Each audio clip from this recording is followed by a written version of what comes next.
Hello hello hello hello hello.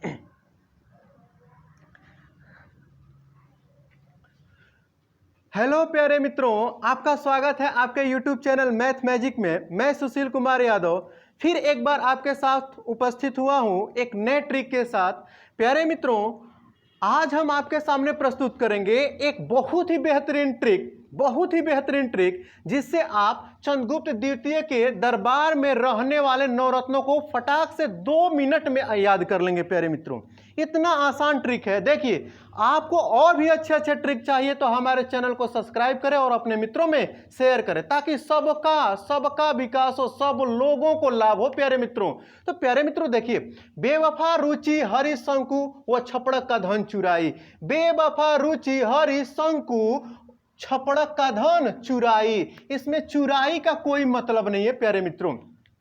से आप समझ सकते हैं चंद्रगुप्त द्वितीय को ही विक्रमादित्य कहा जाता है मित्रों। चंद्रगुप्त द्वितीय को ही विक्रमादित्य कहा जाता है और यह गुप्त वंश का सबसे महान शासक माने जाते हैं बच्चे। अब देखिए प्यारे मित्रों, चंद्रगुप्त द्वितीय के दरबार में रहने वाले कौन कौन से महान नवरत्न थे, उनको हम एक लाइन में फटाक से याद कर लिए। बेवफा रुचि ने हरि शंकु और छपड़क का धन क्या कर ली है? चुरा ली है प्यारे मित्रों। तो अब देखिए, बे का मतलब हो गया बच्चे, यहां से बे का मतलब लिखेंगे बेताल भट्ट। याद हो गया? बे का मतलब हो गया बेताल भट्ट। और यह जो है मंत्र शास्त्र, इनकी रचना क्या है? मंत्र शास्त्र।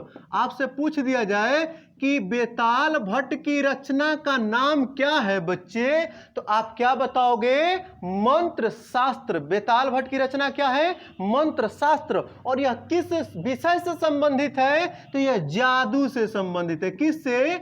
जादू से संबंध है इस रचना का। इस रचना का संबंध किस चीज से है बच्चे?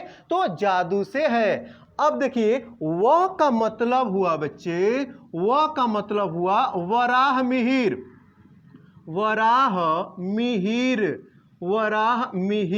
तो बच्चे इनका तो नाम सुने ही थे आप लोग, वराह मिहिर। और वराह मिहिर जो थे चंद्रगुप्त द्वितीय के बहुत ही करीबी व्यक्ति थे, वराह मिहिर। और इन्होंने रचना किया था पंच सिद्धांतिका।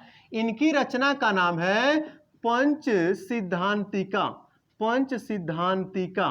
और बच्चे, इनकी एक और महान रचना है बृहत संहिता। याद है आप लोगों को ये चीज? और नहीं याद है तो याद कर लीजिए, यही एग्जाम में आता है बच्चे।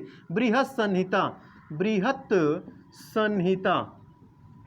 संहिता। तो याद रखिएगा, जो वराह मिहिर हैं बच्चे, उनकी 2 रचनाएं हमने लिखा है, पंच सिद्धांतिका और बृहत संहिता। और जो ये बृहत संहिता है ना बच्चे, यह बृहत जो संहिता है ना, यह जो है ज्योतिष शास्त्र से संबंधित है, ज्योतिष विज्ञान से संबंधित है। जो बृहत संहिता है वराह मिहिर का, वह ज्योतिष विज्ञान से संबंधित है। किससे?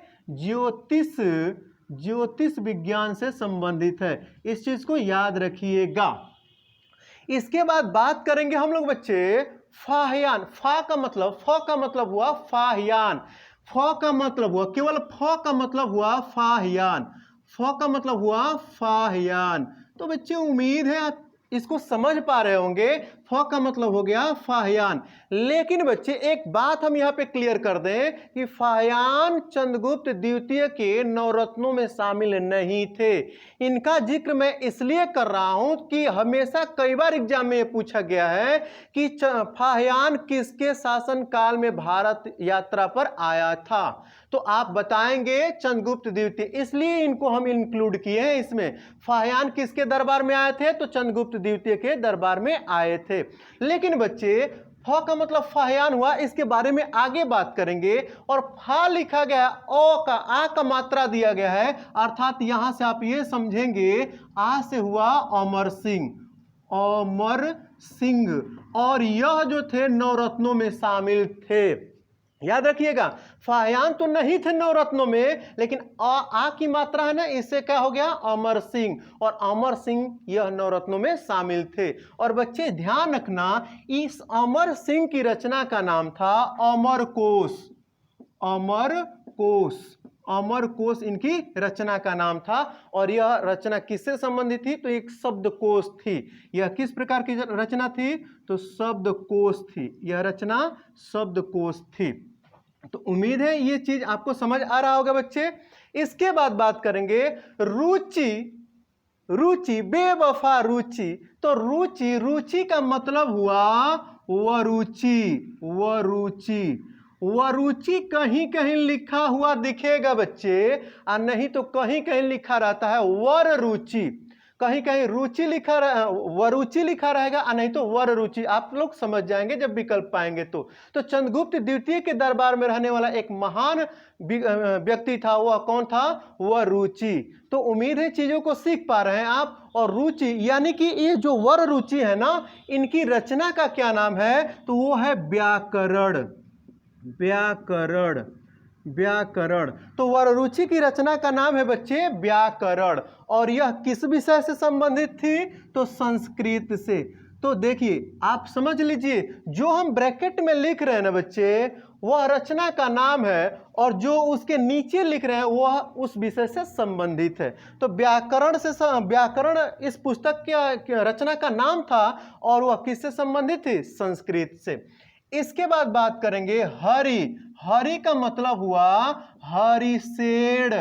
हरिसेन, हरिसेन बहुत ही महान इनकी रचना है। ये कई बार सिविल के एग्जाम में पूछा गया है। हरिसेन लिखिए या हरिसेन बच्चे, हरिसेन या हरिसेन, आप लोग पकड़ लेंगे इस चीज को। तो चंद्रगुप्त द्वितीय के दरबार में रहने वाला अगला जो नवरत्न था वह हरिसेन था, और हरिसेन की रचना है प्रयाग प्रशस्ति। प्रयाग प्रशस्ति, प्रशस्ति। तो याद रखिएगा, हरिसेन की रचना का नाम क्या है बच्चे, प्रयाग प्रशस्ति। हरिसेन की रचना है प्रयाग प्रशस्ति। और प्यारे मित्रों, यह कविता थी। क्या थी, कविता। यह एक प्रकार की जो रचना है वह किस प्रकार की थी, तो कविता थी। इसके बाद बात करेंगे शंकु। शंकु का मतलब ही हुआ शंकु, इनका नाम ही था बच्चे शंकु। तो चंद्रगुप्त द्वितीय के दरबार में रहने वाला एक महान व्यक्ति कौन थे, शंकु। और शंकु ने शिल्प शास्त्र की रचना किया था बच्चे। शंकु जो है वह किसकी रचना किए थे, शिल्प शास्त्र। तो शंकु की रचना का नाम क्या है बच्चे, शिल्प शास्त्र। शंकु की रचना का नाम है शिल्प शास्त्र। शिल्प शास्त्र, और यह किससे संबंधित था, तो वास्तुकला से। वास्तुकला से संबंधित थी यह रचना। आपसे पूछा जाएगा कि इसका संबंध किससे था, तो वास्तुकला से संबंध था। वास्तुकला से इसका संबंध था। इस रचना का संबंध किससे था, वास्तुकला से। यहाँ पर यह संस्कृत से संबंधित थी। इसका संबंध किससे था, संस्कृत से संबंध था बच्चे। इसके बाद अगले नवरत्न है छपड़क। अगले नवरत्न है छपड़क। तो प्यारे बच्चे अगले नवरत्न थे छपड़क। और छपड़क की रचना है ज्योतिष शास्त्र। बच्चे छपड़क की रचना है ज्योतिष शास्त्र।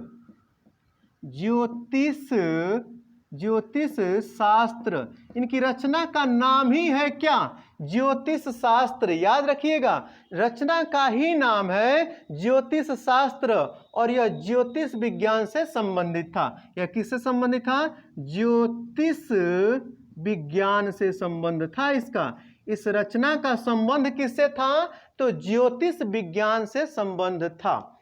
इसके बाद प्यारे मित्रों अगले आएंगे नवरत्नों में का मतलब हो गए कालिदास। का मतलब हो गए कालिदास। और यह महानतम नवरत्नों में एक थे। सभी नवरत्नों में एक माने जाते थे, बहुत ही महान माने जाते थे कालिदास। और इनके बारे में आगे हम बात करेंगे।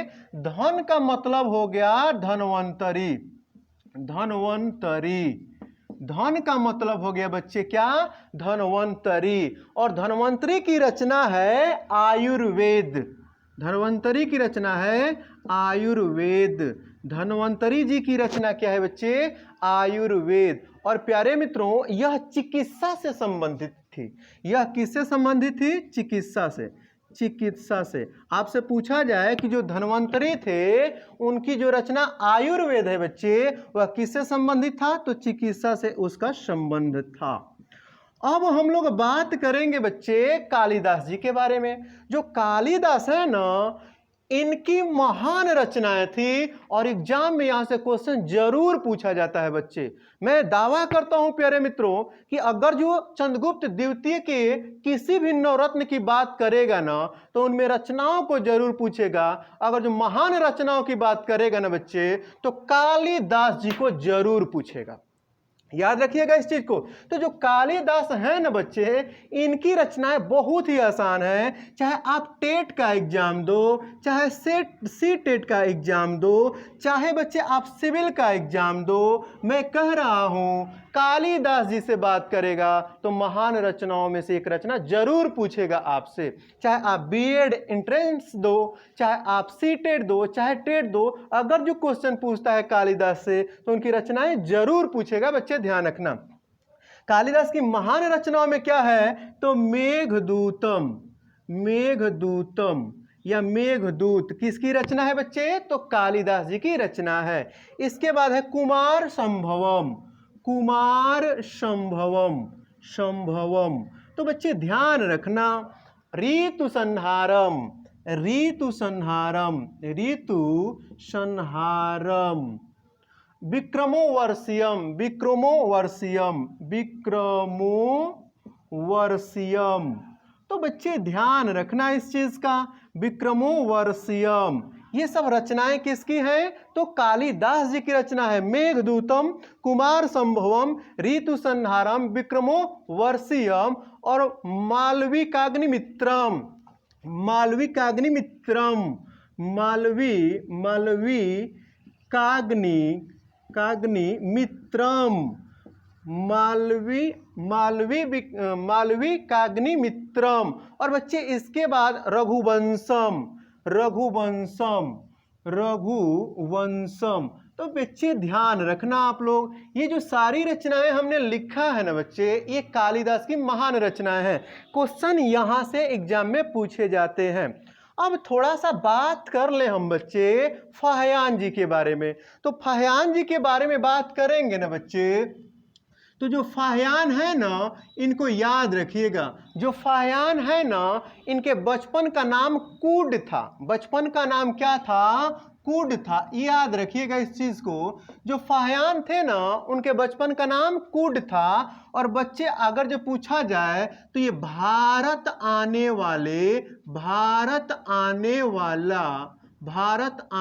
वाला प्रथम बौद्ध भिक्षु। ये लाजवाब क्वेश्चन है कि भारत आने वाला कौन विदेशी प्रथम भिक्षु आया था? तो वो कौन था? तो फाहियान जी ही थे, भारत आने वाला प्रथम बौद्ध भिक्षु।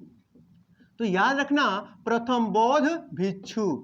याद रखेंगे ना बच्चे कि अगर जो पूछा जाए कि भारत आने वाला प्रथम बौद्ध भिक्षु कौन था, तो कौन था? फाहियान था। और यह एक चीनी यात्री थे। यह कहां से आए थे? चीन से आए थे। और भारत आने वाला यह प्रथम बौद्ध भिक्षु था। बचपन का नाम क्या था? कूड था। और एक महत्वपूर्ण चीज याद रखना बच्चे, जो फाहियान है ना, उनकी रचना का क्या नाम था? तो फाहियान की रचना का नाम था फोक्योकी। इनकी रचना कौन सी थी? तो रचना का नाम फोक्योकी। याद रखना, इनकी रचना का नाम था क्या? फोक्योकी। तो उम्मीद है बच्चे आप सीख चुके होंगे। बेवफा रुचि ने हरिशंकु और छपड़क का धन क्या कर ली? चुरा ली। बेवफा रुचि ने हरिशंकु और छपड़क का धन चुरा ली। और प्यारे मित्रों, इतना पूरा कंसेप्ट हम आपको बताए हैं। उम्मीद है हमारा वीडियो बहुत ही अच्छा लगा होगा आप लोगों को। अपने मित्रों में शेयर करिए और सब्सक्राइब करिए हमारे चैनल को। और भी अधिक बेहतर तरीके के ट्रिक आपको मिलेंगे प्यारे मित्रों। तो फिर हम लोग मिलेंगे अगले वीडियो में। तब तक के लिए नमस्कार।